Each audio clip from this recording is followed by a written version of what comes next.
Elvia, can you hear me?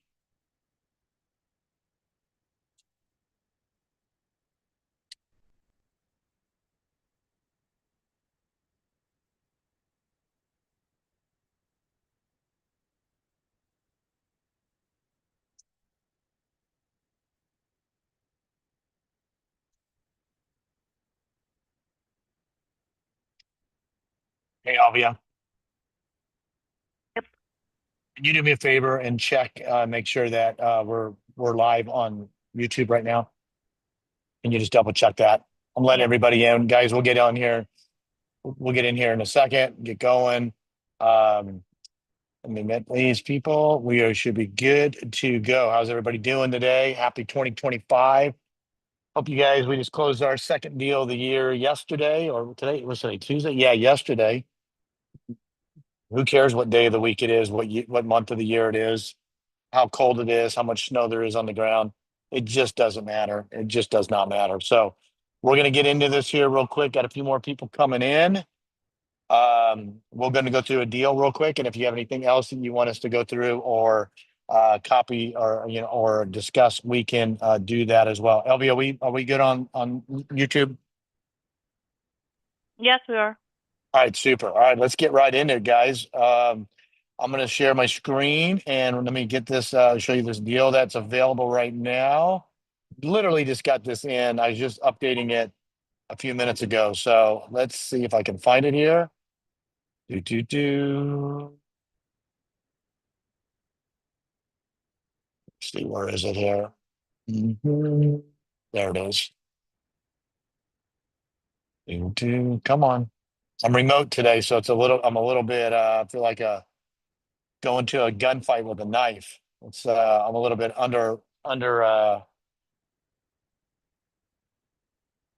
just under equipped, I guess is like the best word. All right, here we go.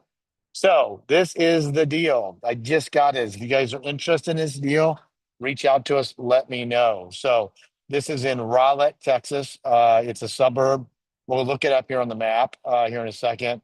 Um, this is actually owner finance deal, which is even better. So I got the add this value 330, repair at 330, and the monthly recurring revenue of a rent value about 2145. So here's the deal: the owner's willing to carry on this. The offer that we made to him is 335. The offer going the price that he wants is 335. There's 10,000. There's an agent. There's a wholesaler involved. The closing costs, and the seller wants about $35,000 cash. So right here, our cost basis is about 359. Okay. Um, Here is the loan. The seller will carry on a 15-year balloon.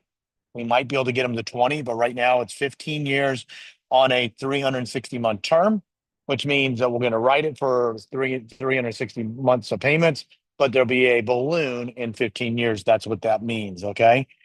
So we're going to model this out with an exit in 15 years, although we will likely stay in it longer if it's structured correctly. So that is what this is. So we're going to you know what? Let's go ahead and let's look before we go too far. I have not even looked at this yet. Let's just make sure. Let's see what this property is and what it looks like. So give me a second. We'll go to Google here. Let's see let's see if it's on. If there's anything online on this. Okay, let's see. Where's Realtor? Here's Realtor.com. So here is the property. So let's take a look at some of these pictures.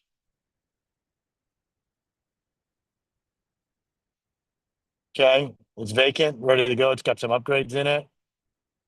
This should be, I think this is pretty close to the lake too. Let's see if I got a picture of it right here. So here's the house. Yeah, it's real close to Lake Ray Hubbard. Anybody's familiar with Dallas. So it's right there at Dow Rock and Lakeview. Okay, that's a pretty good area. That's a really desirable area. So let me go back if I can, since we're in here right now. Let me go back and let's go back in here. Let's look at some of the other pertinent details. So they got estimated value 335. So that's right in line with what we're going to sell this for. That's an offer from OfferPad. They're giving the value. Now, what does that mean? It just means they're using some technology to assess value. But the point is, these guys, this offer pad is like Zillow or any of these other big negotiators. They're looking for deals at a discount. They're like a wholesaler. They're like a major wholesaling company. They'll buy it, then they'll turn around and they'll do something with the property, but they control the back end. They control the lending, they control the title, they control everything on the exit. Um, so we know that's a pretty, we're in the right ballpark here. So let's see what it is on realtor, on real estimate. So right here, we're right around, what does that come out to be? 335, 345. So we're right in line. I think it's a little bit more than that, but I've never seen that before. Let's get rid of that. The other thing I want to look at, I've been looking at, is I want to see how much this is appreciated in the last 5 years. So, because that's how far back we can go. So 5 years ago, this house was worth 239,000. 5 years forward, it's worth about 350. So about 340. So it's been $100,000 appreciation in 5 years. That's $20,000 a year. Okay, good to know. Because if we're going to stay in this and we're going to finance it, we want to know where that is. It doesn't really have any impact from us because we're the bank, but it does make a difference. We want to sell that note. It also decreases our risk and liability if we become the back end lender on this deal. So I just like to see what they are. The point in all this is that properties do not go down in value; they only go up. I have not seen a property that's worth less money today than it was 5 years ago if it's in a primary, secondary, even a tertiary market. It just doesn't happen. Okay. Find me one and show me what it is, and I can find something that was wrong with the property to begin with. Either backs up to an apartment complex, railroad tracks, nuclear power plant, something like that. But if it's a legit neighborhood property in a market that's within 30 to 45 minutes from a major airport, it ain't going down in value. Just not. Okay. Maybe some parts of New York, maybe some parts of the Rust Belt, but in the main area in the southern, it's just not going to happen. Okay, so that's that. Let's look at the flood zone on here too, since we're on here right now. And it's got a minimal environmental risk. So it's got a flood factor rating of 1. Can't get any lower than that. Why is this important? Because when we sell this to a owner finance buyer, part of their payment is going to be insurance, PITI, principal, interest, taxes, insurance. The more expensive the insurance is, the less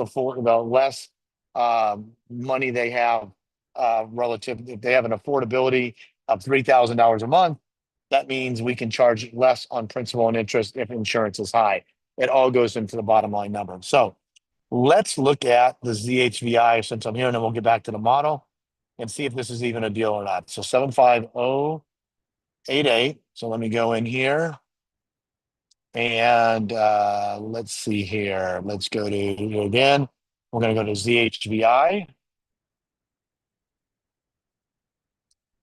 And let's see what this says here. So why do I use ZHVI? Because I want to know the median home price. Okay. I want to know the median home price relative to what I am going to be doing. It doesn't really make a difference if the deal is as good to me as it is relative to median. So 365 is the median. I mean, half the prices are below 365, half the prices are above 365. Okay. We're right about 350. So we're actually on the left side of the curve. Or I don't know which way my hand's going on the screen, which is a good thing. I could go up to about 10% higher on this, which would mean put this. So if a house was worth 400,000, I would go up to 400,000. There's 500,000, 600,000, $700,000 houses in this zip code. Those are not the ones I'm interested in because I'm at the wrong end of the scale. It doesn't mean I can't sell it. Doesn't mean I can't find a buyer. It just means it's going to take me longer. The other thing that I like on the ZHVI, and a lot of people don't look at this, I'm not really concerned about the 0.3% down in the past year because I just showed you this house is up $100,000 in the last 5 years. Don't really care if it went down less than 1% in the last year. Okay. I'm looking at this a long term, not short term. This is where most people fail. They look at it short term because they have a short term strategy. We have a long term strategy. So this doesn't really impact us from that perspective. But check this out. These are on market 37 days. Okay. That's a little over a month. So that means if we take this house down, you take this house down, somebody takes this down, they have a real probability of finding that buyer in less than 3 months. I'd probably double this number, maybe triple it, because I like to model conservatively. We're at 37 days. That is extremely low. Okay, let's get back to the deal. So I already like the property. I already like the price. I already like the neighborhood. I already like the ZHVI. I already like everything. I already like everything about it. You know what we can do, since we're on here right now, let's go back to the deal evaluator. Okay, so right here, so here's our property purchase again, 335. We got 20,000 going in fees to agents and wholesalers. We've got $35,000 going to cash to seller. So it means we're going to finance $300,000, 4.25% rate from the seller, 30-year term, 15-year balloon. Okay. So let's see what we're going to sell this at. Well, I'm going to sell this at 360 because I know it's going up 20% a year. It's an owner finance deal. I'm going to stay in this deal. I'm going to charge a little bit more because we can upfront, but I'm still going to get my 10% down. I'm still going to finance the balance, still going to create 2 notes, and I'm still going to sell this at 9.5%. That's what I think we can sell this house for in that area. It's a little bit of a push above what other people might think they can sell for, but it's just too good of an area to go less. Could I do 8 or 9 and still make it work? Probably. And maybe we'll come back and do that. And we'll come back and look at it. But I just know from experience, this is a 9.5% rate. There's too many buyers out there that will pay it. And if they want to refinance it later, guess what? We have cheap debt. We can turn around and refinance it if we choose, but there's no reason to go down that model now. So let me make sure I solve my payments here. And I'm going to go to my gap funding now. Okay. Now this is a little bit different deal because we have owner financing. So what we're going to do is that we're going to get cheaper debt from our private money lender because we're going to put this money that we're going to borrow, which is $59,000, in a first lien position. Okay. So I don't have to borrow at 16, 17, 18%. I'm going to borrow at 10 to 12%. I'm going to use 11. I think that's a fair rate of return. I can write a 10-year loan, fully amortized. And when I do that, my cash flow is still $428 a month, even though my first lien debt, the private money I'm borrowing, is 10 years. But I'm getting an extra 5 years, 15 years on my second lien seller carry debt. Okay, so what we're gonna do is subordinate our seller to the second lien position. Okay, what does that mean? It means we're gonna create a note from our private money lender of $59,500. When we go to closing, they're gonna bring that money to the table. They're gonna be in the first lien position. The seller is gonna go into the second lien position, and they're gonna carry their term, and that's the way it goes. A lot of people think the first lien has to be the bigger number. It's just not the case. You can have 17 liens on a property, and they can all go in, whatever order that you want them to go. So in this situation, we're going to borrow $59,500. That borrower, that lender will be in the first lien position. My seller that I have over here on the purchase, he's going to carry back $300,000 at 4.25% in a second lien position at a different rate and term. This is, he's going to give me 360 months on the term on a 15-year balloon. My private money lender is going to give me 11% on 120 months fully amortized. Guys, this is why the software is so critical to use, because you would never be able to do this any other way. And we're able to structure this deal specifically to our needs based on the deal itself. So let's see what this deal actually looks like at the end. Okay. Here's the if you're a wholesaler and you're going to make a cash offer to the seller, you'd have to offer them $230,000. Not only will the seller not take 230, they've already turned down the cash offer for 260. They don't want to sell it for cash. They want to be a bank, and they want to create paper and get cash flow. Guys, this is what you have to understand. Not all sellers want cash for their properties. So this could very easily be a sub-2 deal, just the same as seller financing with the same back end. But it's not. It's seller financing. The seller is willing to carry the deal, and he wants cash flow. So that doesn't work. It doesn't work as a rental. Who's going to buy this property and rent it and have negative cash flow of $1,600 a month? Not me, not many people. There might be some equity buildup down the road. Probably not worth the wait. You could take your capital, redeploy it, and get velocity of capital and get something else out of it of more value. So the exit here is this right here. It tells me right now, well, my money is being, while I'm paying back my gap funding, my first lien in this example on the 10-year payback, I'm still netting $428 a month. When it's paid off, it goes to 1248. So let's see what the summary of this deal. So I'm going to use 180 months in this example. Why is it? Because my seller that I'm subordinating to the second lien position has a 15-year balloon, 180 months. Could I retrade that in 5 years, 6 years? Absolutely. We probably will.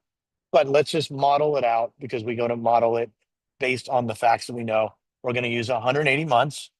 Here's the math. 180 months. We're going to still get cash now of $10,800 approximately. Okay. We're going to get cash flow over the next 180 months of another $126,000. The payoff in 180 months is $64,000. Okay, that's the net difference between what we owe our seller and what we are owed from our borrower on our first and a second note. Because remember, our private money was paid off in 10 years, not in 15. So the total net profit on this deal is worth about $200,000 over the next 15 years in perpetuity. So the net recurring revenue is about $1,121 a month based on these scenarios. Solid deal. And here's why it's even better than what the numbers are showing, because in all honesty, I'm gonna keep retrading this with my buyer for as long as I need to.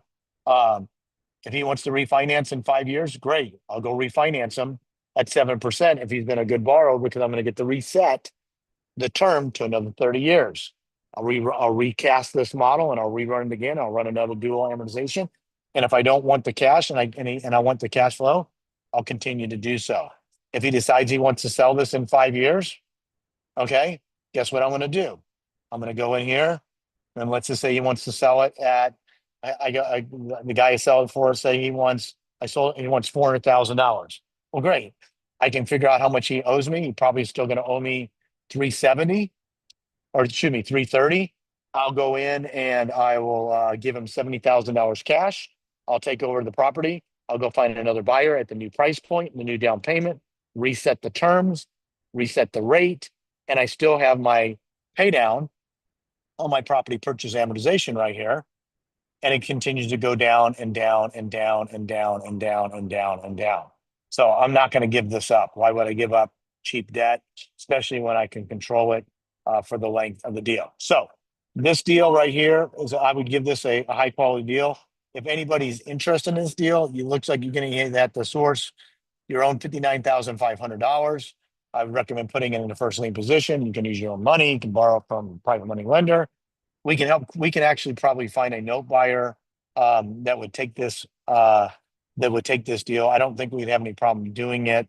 If you needed capital, might have to add another point or two onto the private money. If this is a deal that you wanted to take down, then you go find your buyer and you go through it. So that is this deal. So let's see if there's any questions on this. Anybody have any questions on this deal? Let's see what we got. So David said, do you know whether the owner owns the house outright? Yes, they own it free and clear. Yes. Why would he be willing to take a second lien? Great question, because I'm telling him he's going to take a second lien. Otherwise, I'm not his buyer. But let's think about it really from a risk perspective, okay? It's not a big risk, David, because reason why, let me show you. The first lien is only at $59,500, okay? If the house is worth $350, okay, and the first lien is at 60, then, and that gets paid at closing, that's 290 is the exposure, okay? Well, how much is his loan? His loan's 300. He already got his cash on the front side. There's not a lot of risk when the first lien is only at, what is that? 5%? Is that right? No, 10%? What is that number? What's 60 divided by 360? Let's see, 214. Somebody could throw it in the chat. Let's see here. First lien is at 60 divided by 350. It's only 17%. Okay, 15%. Yeah, give or take. I've never had a seller not subordinate me into second position because guess what I'm giving him? Everything else that he wants, giving him his price. I'm giving him his cash now. I'm giving him his payments. I'm giving him his terms. Okay. That's it. So negotiation. Never ever had a issue with the seller subordinating because they're getting the cash on the front side. They know what the house is worth. And if they don't want to do it, then I'm not their buyer. That's just that simple. But look, here's the bottom line. Let's just say, since we're talking about this, we already know that this deal is worth $200,000. Okay, Mr. Seller, great. You don't want me to subordinate. What if I give you 350 for your house? Okay, I'll give you 350 for your house and $50,000 down. Would you let me subordinate then? Yeah. Okay, well then I need this rate to go down to 3.5. Great. Now what does this come out to be? Okay. I gave him more money now. It's going to cost me more money here. Okay. I just gave him more money. I gave him more money, gave him I gave him what he is asking for. So now this is how this model works. I just go back and forth. We go to funding. I got to resolve this again now. Now my profit per month goes down, but let's see what what my new deal is here. It didn't change. It only went down $3,000 and I gave the seller more cash. And I lowered the interest rate. So his risk is even lower now. I gave him more cash because now he's only carrying, he's carrying 300,000 now instead of 315. Okay. I can play this game all day long. Okay. This is why we do this. Okay. So that was the original deal. I think, well, I mean, this is still a good deal here, even at this number. I could go back and change this. I think this was 35. This was 335. So I gave him a higher price, gave him more cash now, lowered his risk. 35,000, 350,000. I'm just going back to what I have it solved at. 4.5. He lowered his rate by a point. Payment went down. I think this is right now. I may be off a number here, so I don't know what I changed. It doesn't matter. So we can do what was this deal? 350 and 30. This is 335. That's why. 335. There we go. Oh.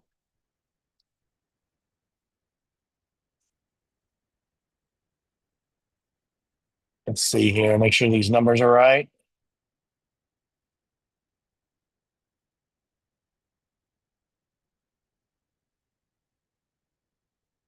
Yeah, I may have changed it. I think it was 4.25%. I think that's what it was. Go back to property purchase. I'm just trying to put it back the way that it was. I didn't have it. I didn't see 4.25. Now this will be it. There we go. Got to always solve your whatever's adjusting there. There we go. Now we're back. Just put it. There's our number. Now we're back to where we were. So this is a good deal. So if anybody's interested in $60,000 to deploy, or anybody wants to be the first lien holder on this deal for 60,000 in the first lien position, getting 11% against a $350,000 property. I mean, can't get that in a CD. I mean, the dirt's worth more than that. So anyway, what other questions do we have here? And then we'll open it up to whatever. So there's no danger in him losing a house to a first lien holder? No. How is it? Well, first of all, why would he ever let the second lien holder take possession of the property? You know, the way for this is another problem, but people don't understand how lending works. Okay. You're just second in line. Okay. So no, you got to pay the debt first on the liens. Okay. So there can be 17 liens on here. It doesn't make a difference. It just goes in order. The first lien has priority. It gets paid first. So if it goes to foreclosure and sells at $300,000, the first lien holder gets whatever his first lien is, $60,000. Second lien holder, if he's a second lien holder and there's $250,000 left to pay out, and his second lien is worth $270, well, he gets $250 and he's shorted $20,000. Okay, that's what happened. But remember, but he also got 35,000 cash. So he, in this situation, is not it's just not going to happen. It's not over leveraged. So no, you don't. You get your money. The homeowner doesn't get it. Now there are surpluses. Okay, a lot of times there are surpluses on these deals, and I don't want to get into this right now. I'll probably have somebody like Nick Lamont come on or talk about surpluses at some point in time. But a lot of times there's equity in these houses when they go to foreclosure. The house goes to foreclosure for $200,000. The first lien Bank of America is owed $100,000. Okay, it sells at foreclosure at 170. Okay, it's worth 200. Bank of America can only get their legal loan balance, whatever that is. Let's call it 100. That leaves $70,000. That $70,000 doesn't go to Bank of America. It's a surplus. It goes to the homeowner. That's their equity position. That's what a lot of people don't understand. But they don't. But Bank of America is not going to say, "Hey, sorry, we foreclosed on your house. We got our money back from the foreclosure. By the way, you're owed $70,000." Okay. The only way that this wouldn't happen is if it went to foreclosure. Say the second lien holder went to foreclosure and it didn't sell at foreclosure. Okay, then it becomes a bank REO. Then the second lien holder would take over. But he's only allowed his legal loan balance. You see what I'm saying? So if he goes and sells this at foreclosure and he puts his legal loan balance at $60,000, okay, he puts it at $60,000 and it's worth 300, even if it's sold at foreclosure for $200,000, not going to happen. But let's assume that it did. He only gets his $60,000. The second lien holder gets the balance. So it's never going to become a bank REO with the first lien holder at this. Now, if it was the inverse, then that could get the second lien definitely could get wiped out. Because if it goes to an REO, then all the junior liens likely get wiped out. That's why you need to know where you are in the process and make sure that you understand. That's why we set up servicing. That's why we set up, you know, um, attorneys and all that stuff to make sure that this stuff gets protected as we go along. That's why we never would do this on our own. So that's the bottom line. So, any other questions on this? And then we can open up the Q&A on anything. If you got any other deals you want to share, if you have a deal you want to share, then I would raise your hand if you want to share it. Okay. Let me just double check the chat. I think we answered all the questions on this. So if there's no other questions on this, then I'm going to open it up to Q&A. And you guys make sure, I'm going to show you one thing real quick here. Make sure that if you haven't already, that I don't know where you guys got the link from or whatnot, that you go into our academy over here and you register and join. This is going, the free version will be going away. We've already hit our 100 members. It's going away. So if you haven't done it already, make sure you go into school.creative. Here, I'll just put it in the chat for you. If you haven't joined, you want to go do it now. Otherwise, you're going to miss out on all the free stuff. So let me stop sharing here. And then I'm going to go to chat. And I'll put it in here. So make sure you do it if you haven't already. Okay. Don't care if you do. Don't care if you don't. Just letting you know where it is in case you just seeing this for the first time. We're on a replay. So do we have anybody that has any questions or has a deal they want to go through? Otherwise, it's going to be a short call. Is anybody interested in that property? Make sure that if anybody's interested in that deal as a lender, anybody that's a lender on this deal, let me know that too. So anybody have any questions relative to that? And then we'll open up the Q&A. And if not, then we'll wrap this call up. And if you're in a circle call, that'll be starting at the top of the hour. Make sure you get the registration link if you're in it to go. It's on the calendar inside the school community. If not, you can, if you don't have it, check your email or just direct message Elvia and she'll get it to you as well. All right, guys, anything else? Any other questions? I can't be that good at this. Why? I can, but that's beside the point. Does anybody want this deal? I mean, Jesus Christ, I mean, I can't believe I mean, we got a small call today because we switched over platforms, but let me go back to this real quick. Do. Anybody have any questions? Did I lose my deal? Let me put it back up. Anybody have any questions on this deal? Does anybody not like this deal for any reason? Just curious. Is it awful quiet? You guys are still on vacation from the new year? I don't know. Let me see here. Let me go back down to this one right here. I mean, this deal is pretty damn good right here. They have almost a $200,000 payout in perpetuity over 15 years at $1,000 net recurring revenue, and only having to, borrow $60,000 in a first lien position. Pretty solid. All right, got a couple people chiming in here. Let's see what we got here. How old is the home? I don't know. 1980. What it looks like to me. I'm not living in it, so I don't really care. Anything older than 1950, I look at it a little differently. It is a solid brick house. I don't want to say it. Is your buyer monthly just principal and interest? So as the bank, Lisa, that's all we care about. But no, we always underwrite the buyer with full.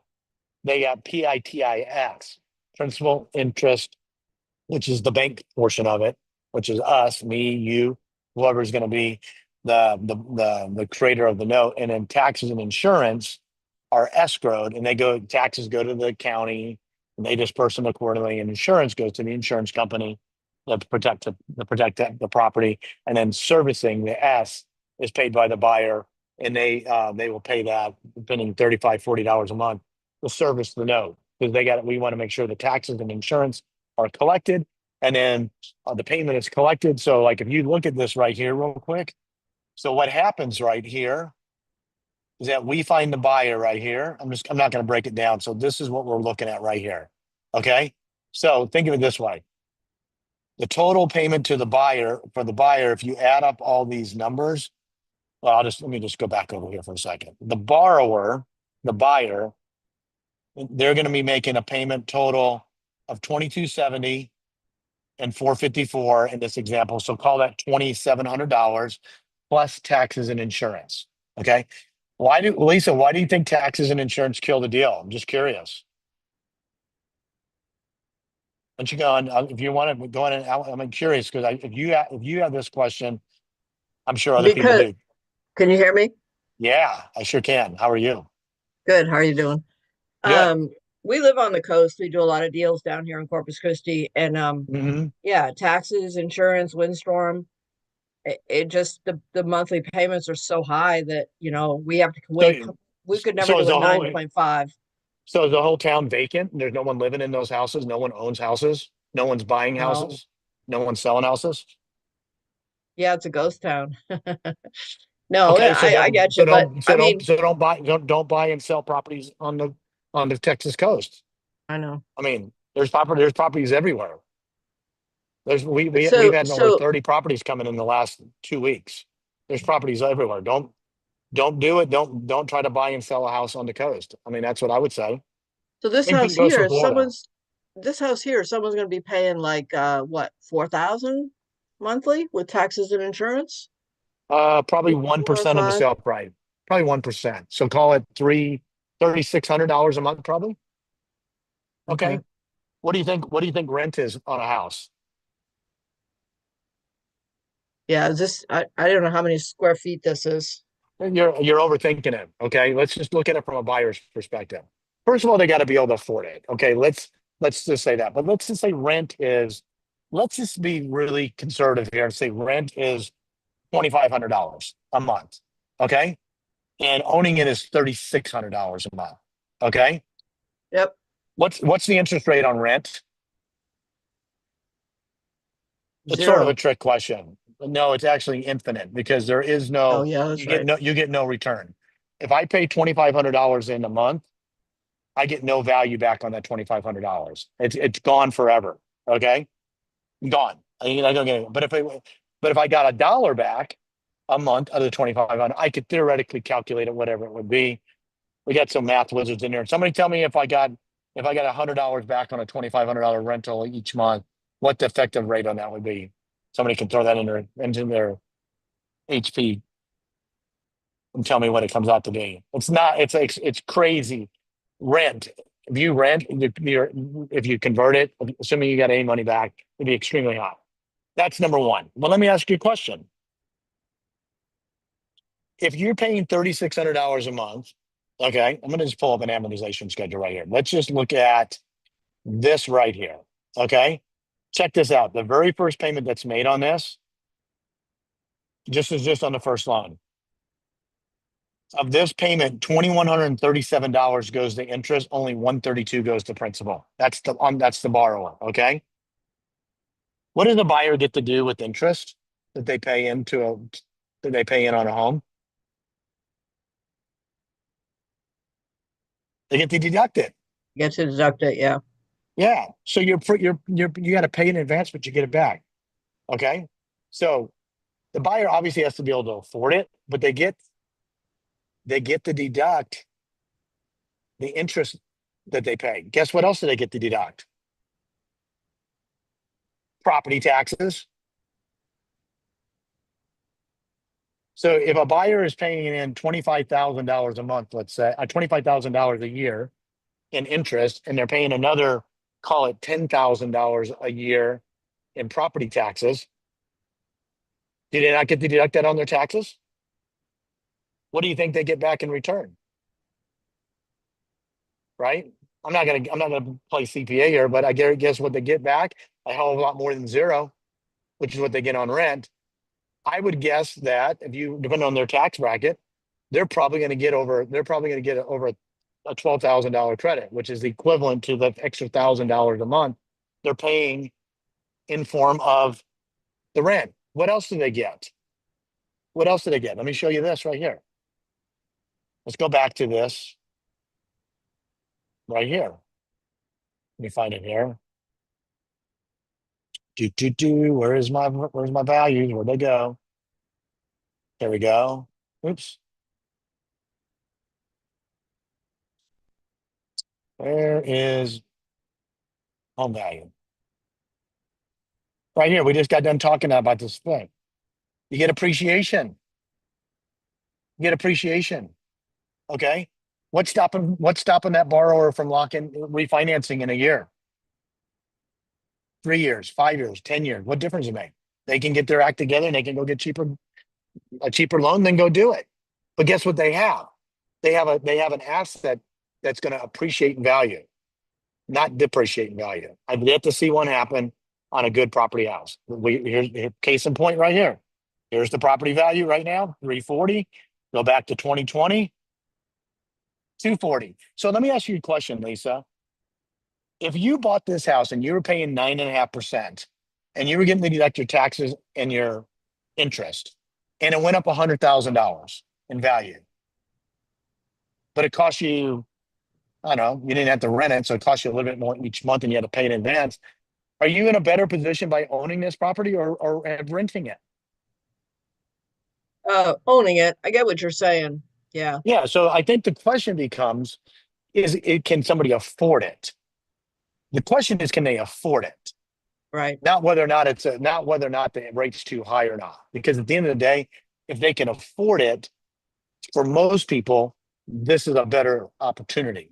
Okay. If they can't afford it, then don't buy it. You can't when they're not going to be able to buy it. So I think you just got to understand what you want. But to your point, insurance affects affordability. Okay. If insurance is an extra $500 a month because of where it's located, well, that affects the affordability and what somebody can afford to pay. Yes, that is a true problem for a lot of people. That's why insurances can keep going or continue to climb up. Insurances in all over Texas, not just down the coast, even in the Dallas area, Central Texas, they've gone up. Florida rates have gone up because we had so many, events, and what insurance companies, they take it from one area and they put it to another. So yeah, those are true considerations, but it's not because the rate's too high. I would disagree with that. I've been selling properties on seller financing. I stopped counting at over 1,500. And I don't know of one that we wrote at less than on a less than 9%. I don't know of one. I mean, I could probably go pull it up and see. I don't think so. Ellie, can you look at our note portfolio real quick and tell me, uh, just read me down we're not gonna share the screen. Just read me down the interest rates on all the notes that we sold, all the notes that we created, to owner finance buyers. Can you just find that real quick and just show me and just read them to me on the interest rates? Read me the loan amount and the interest rate. Assuming Elvie is there. Who's writing Yeah. on my screen? Yeah, now give me 1 sec.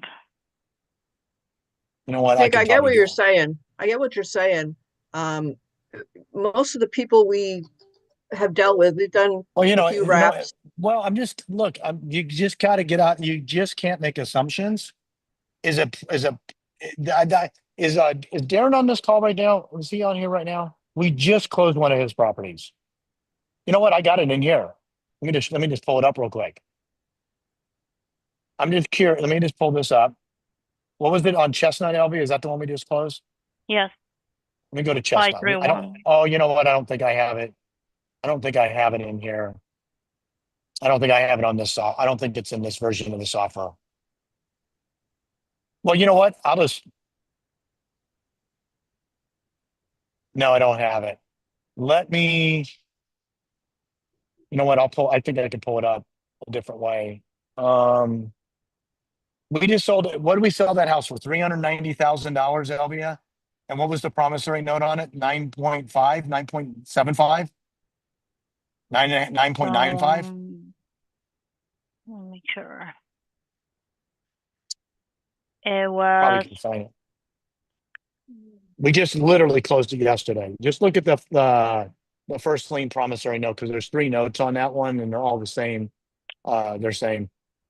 I know we sold it for 390. What's the first lien promissory note? And it's like 9, it's over 9.5.